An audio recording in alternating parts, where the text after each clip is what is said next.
La team, quand vous voyez des personnes qui vont bien gouverner, vous savez tout de suite. Dans cette vidéo, je vais vous montrer deux autres vidéos. La première est celle du président Ousmane Sonko. Ousmane Sonko qui nous parle clairement de ce qui va se passer avec le franc CFA. Ouais, si le président Bassirou Diomaye Faye s'en tient à toutes les promesses qu'il a faites aux Sénégalais, à toutes les promesses qu'ils ont faites aux Maliens, aux Burkinabés, aux Nigériens, à toutes les promesses et leurs discours souverainistes, je vous assure que vous allez voir un Sénégal différent. Maintenant, je sais que certaines personnes, quand elles arrivent au pouvoir, ils perdent souvent la tête et se disent, pour sécuriser notre pouvoir, nous sommes obligés de travailler avec la France-Afrique. Et du coup, ils s'alignent et commencent aussi à travailler dans ça en oubliant que le peuple qui a pu les offrir quelques années de gouvernance a fait cela parce qu'il a cru en un projet. Il a cru en leurs propos. Il a rêvé. Et donc, s'il se retrouve en train de trahir le peuple, ce même peuple va se révolter contre lui et se retourner contre lui. Aujourd'hui, ma plus grande peur est que Bassirou Diomaye Faye ne tienne pas ses promesses vis-à-vis de son peuple, mais aussi pour nous, les Africains, qui avons lutté avec eux et n'avons cessé de décrier ce qu'ils étaient en train d'endurer. Nous qui avons dénoncé Macky Sall, nous l'avons tellement dénoncé que souvent il est obligé de couper Internet. Macky Sall a été obligé d'accepter la candidature de Bassirou Diomaye Faye. Et il a même été obligé à un moment donné de les libérer. Ils ont battu campagne. Aujourd'hui, ils sont libres. Ils viennent de gagner l'élection présidentielle. La seule chose qu'ils ont à faire, c'est de tenir leurs promesses. Les jeunes sont morts à cause du président Ousmane Sonko. Et donc, pour nous, la façon de remercier tous ces martyrs sénégalais qui sont morts pour la cause noble, c'est de respecter le projet que vous avez présenté aux Sénégalais, mais au peuple africain. Ousmane Sonko nous avait dit que si lui, il devenait président de la République et que le Mali était encore confronté aux problèmes qu'il traverse aujourd'hui, au lieu de se joindre à la CEDEAO pour envoyer une force en attente ou alors mettre des embargos, il devait plutôt envoyer un contingent militaire qui allait aller soutenir les Maliens qui sont les frères d'armes des Sénégalais. Le moment est donc venu car Ousmane Sonko, même s'il n'est pas président, nous savons tous que Bassirou Diomaye Faye, c'est son homme de main, c'est son gars et qu'ils vont gouverner ensemble. Alors nous l'interpellons et nous disons ici et tout de suite, nous disons qu'il est temps. Il est temps maintenant de mettre en œuvre tout ce que vous avez promis. Ceci étant dit, la team, je vous laisse écouter ces deux différentes vidéos. C'est souvent une question qui interpelle beaucoup plus les élites. Je crois que le programme a été fait dans des conditions extrêmement délicates et difficiles. Nous n'avons pas eu, nous, la possibilité d'y travailler sérieusement, parce que vous savez que quand vous êtes en détention, les conditions d'entrée et de sortie des courriers sont très complexes.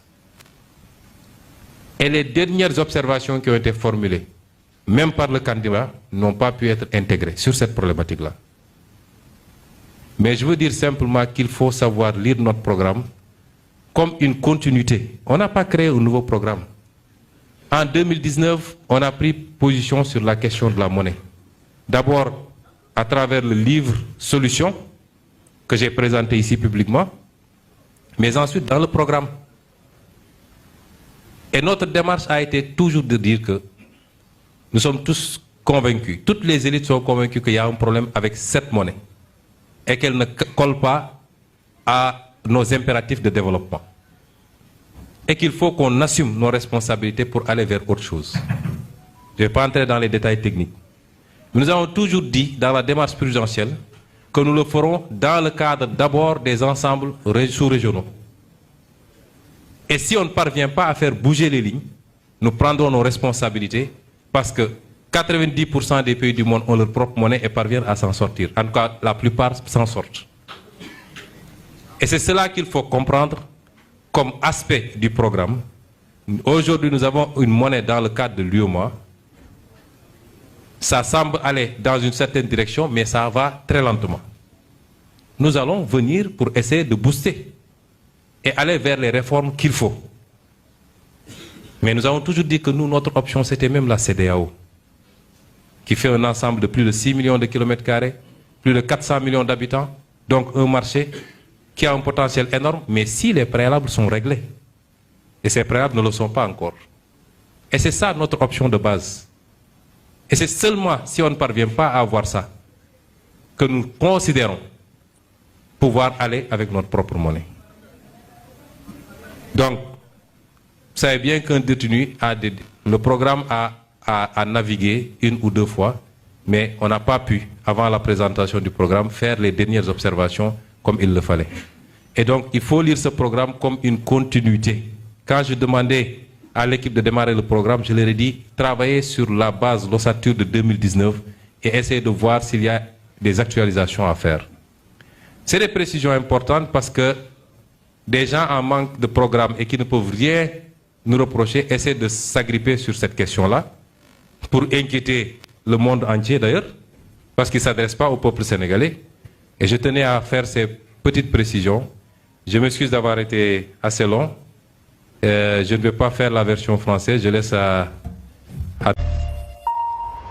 Avec qui? Avec Hélène Frade, bien sûr. Bonjour Hélène. Bonjour Damien. Et évidemment, à la une ce matin, la presse sénégalaise, la victoire de Bassirou Diomaye Faye à l'élection présidentielle. Le candidat du principal parti d'opposition l'a donc emporté dès le premier tour dimanche. Dites désormais son Excellence Bassirou Diomaye Diakhar Faye, titre ce matin La Voix Plus, l'opposant de 44 ans, à peine sorti de prison et encore inconnu il y a tout juste quelques mois, devient donc le 5e président de la République du Sénégal.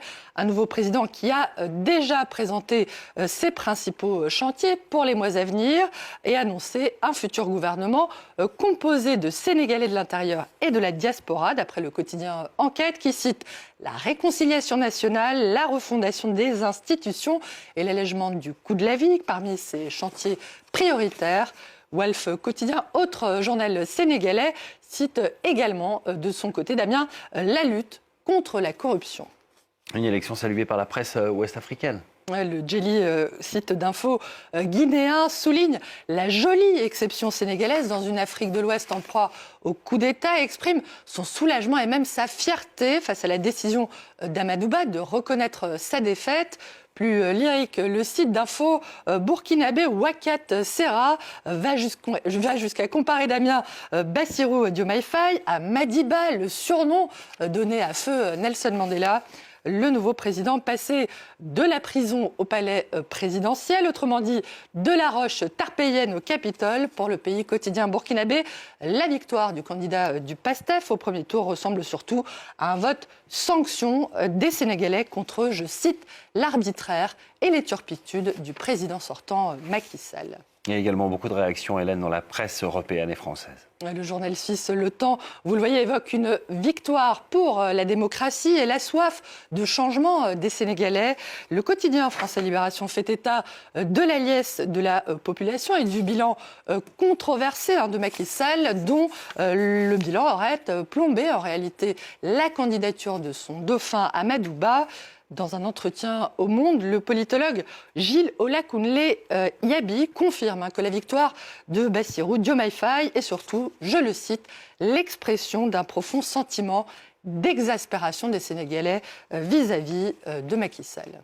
Le Monde qui alerte sur les multiples atteintes à la liberté d'expression et à la liberté de la presse dans la Tunisie de Kais Saied. Le quotidien explique qu'un décret-loi qui a été promulgué par le président Kais Saied en 2022, officiellement pour lutter contre la diffusion de fausses informations et rumeurs mensongères, a entraîné depuis de multiples arrestations, des poursuites contre plusieurs journalistes tunisiens et blogueurs. Ce texte, Damien, qui prévoit jusqu'à 10 ans d'emprisonnement et une amende de près de 15 000 €, est notamment utilisé pour justifier les poursuites engagées contre ce journaliste, Mohamed Bouchaleb, qui est actuellement en garde à vue pour s'être, je cite, interrogé sur la gestion des deniers publics par le ministère des Affaires religieuses, d'après le magazine Jeune Afrique. Un mot à présent, Hélène, du débat en France sur le déficit public dont le chiffre officiel est annoncé ce matin. Le site Huffington Post annonce, Damien, des discussions qui tournent au concours Lépine, le concours des inventeurs, du moins du côté des oppositions, puisque le ministre de l'économie et des finances dit qu'il s'oppose toujours au principe d'une taxe pour les entreprises réalisant des super profits. D'après Libération, l'idée commence toutefois à faire son chemin du côté d'un certain nombre d'élus de la majorité, alors que la grande majorité des Français, elle, serait déjà convaincue de la nécessité de taxer les super-profits, en croire en tout cas ce sondage publié par le journal qui indique que 65% des personnes interrogées plébiscitent en effet une taxe temporaire sur les super-profits. Les Français, dont une partie, est vent debout contre l'obligation pour les communes de moins de 2000 habitants de donner désormais des noms à chacune de leurs rues et des numéros aux habitations. D'après le Figaro, l'objectif est de mieux localiser les habitations pour le développement de la fibre optique, aider les livreurs à livrer les colis et surtout de faciliter la tâche des secours. Quand on nous dit en pleine nuit, c'est la maison du hameau qui a les volets verts, ce n'est pas simple d'arriver rapidement, défend le porte-parole des sapeurs-pompiers français.